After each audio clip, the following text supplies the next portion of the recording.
Hey everybody, welcome back to the Speed Shop. So we are going to tear a little deeper into the Lexus and see if we can figure out exactly what went wrong. Now, I don't know if I'm actually gonna fix the problem or if I'm just gonna investigate and find out what the problem was. Kind of depends on the cost of the repair. If it's worth it, maybe. I mean, the car is paid for. It's been a good car overall. So if it's just a head gasket, might be worth fixing. So, but we're gonna tear into it. And I mean, we already have it down this far. So we might as well pull the heads off and see what we see. Then we'll go from there. So let's go ahead and get into it. Well, that was a joy. Trying to loosen up these cam bolts. I had to wedge this one up against a bolt and use a freaking 3-inch or 3-foot breaker bar, or whatever size this is, on the back one. And it took a lot of pressure to get that thing off of there. Now, hopefully I can just use a gun on the front one, but who knows? God dang. All right, so I decided to take a break, and I had everything just piled on this table here. But I decided to reorganize everything because I still don't know when I'm gonna make this thing run again. I hate to see it go. So if it's something I can fix, I'd rather fix it. And I already got to fix one thing that I broke. But one of the wires pulled out from the back. I think it's for a temp sensor or an oil pressure switch or something. But it goes to the back of the head on this side. And when I was yanking on the wires to get the valve cover out, I pulled it out. So I'll have to repair that. It's only a single wire that by the looks of it, so it shouldn't be too bad. Which also tells me it's probably just a switch for, like an oil light or something. But, so yeah, we got the manifold off on the front. We got to do the back still, but that's all going to be underneath.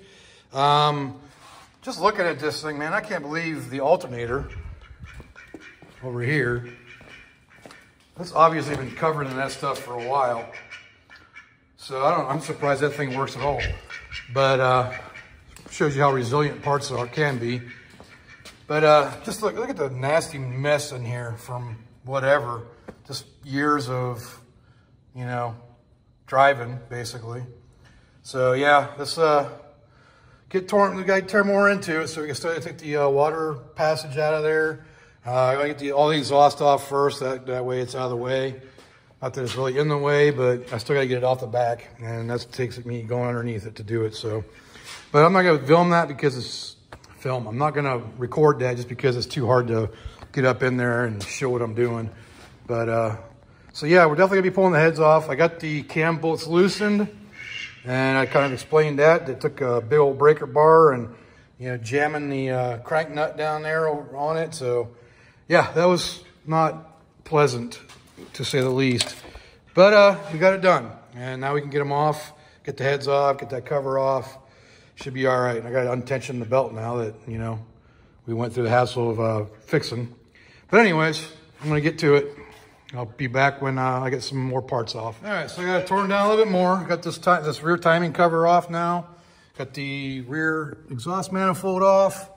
So I got to get this water passage contraption off still because it's attached to the heads. But other than that, is that just a stent? What the heck is that? I don't know what that's supposed to go to. I think I broke another wire off, but maybe I did. But anyways, so yeah, the heads are about ready to come off. I think you got to remove the cam to get to the bolts, but other than that, yeah, I'm gonna do the front one first because I think, well, we know that they didn't have compression, so I'll pull that one off first and see what's up. All right, so I got that water passage off. It's over here. Just held in with one hose clamp and then the 4 bolts, well, 2 studs and 2 bolts.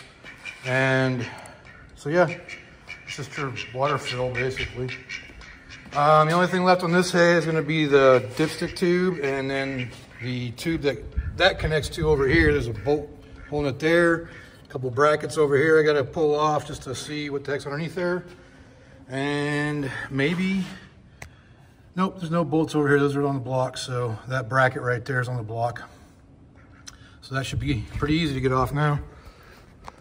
That is once I get the cams and everything else. So I think I got everything just detached to ready to come off. I guess, I don't know if that bracket's actually in the way or not, but that's the bracket for the one of the idler pulleys for the timing belt. So I'm gonna take the cam off. Got this bolt unbolted for the water passage. Got the dipstick unbolted, so now I gotta remove the cams and pull the head.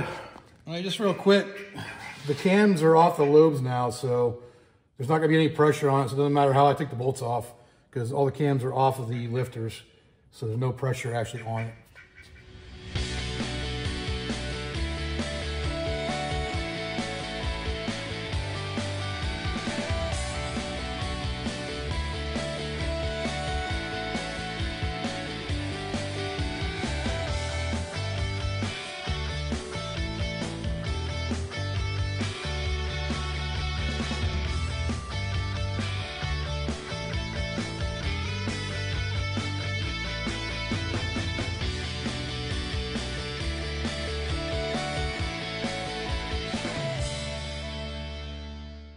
Well, nothing obvious is standing out.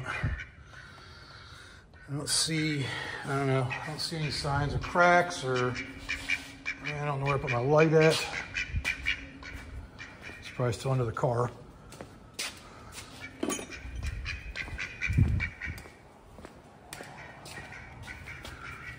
So, yeah, nothing too obvious. How much of a ring ridge do we have? Yeah, a little bit.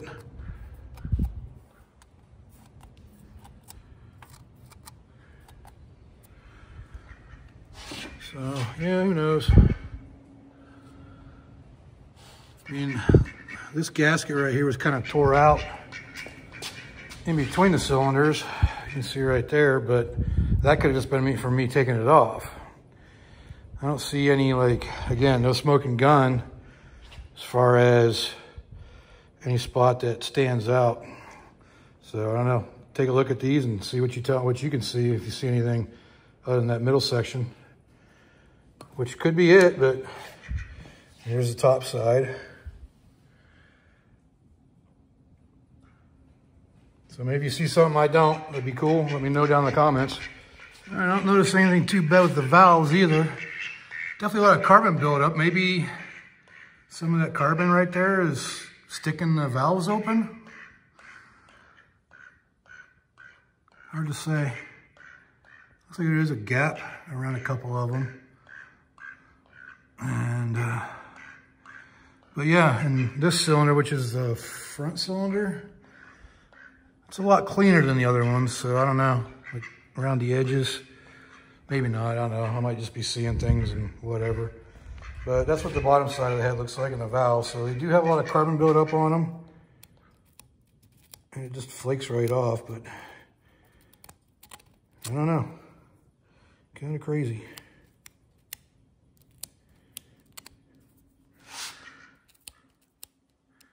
Again, nothing really stands out on this head.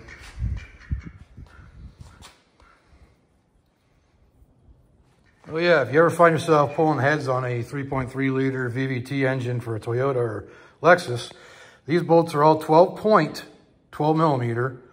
And don't forget, they added in this little Allen headed bolt at the very end just to throw you off, and it kind of blends in with the background a little bit. It's hard to see.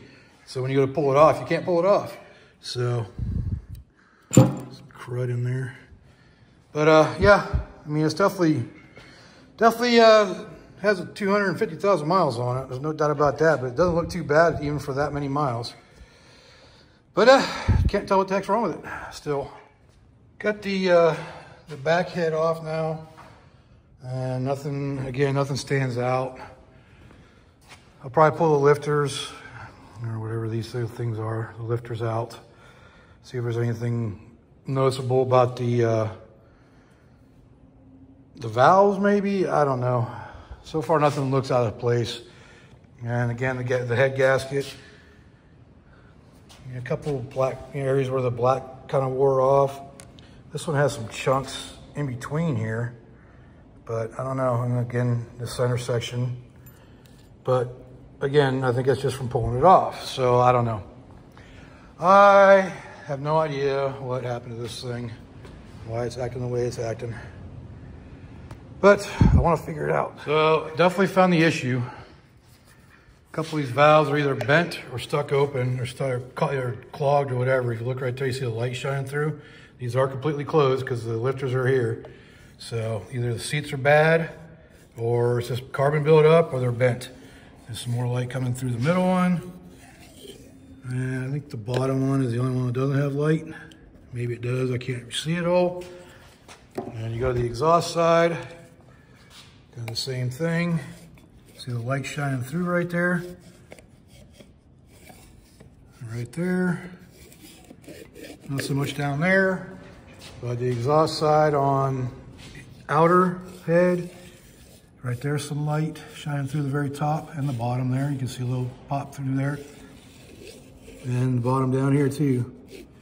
So the intake side, I'm sure there's a couple other places where it's leaking. Yep, there's one right there.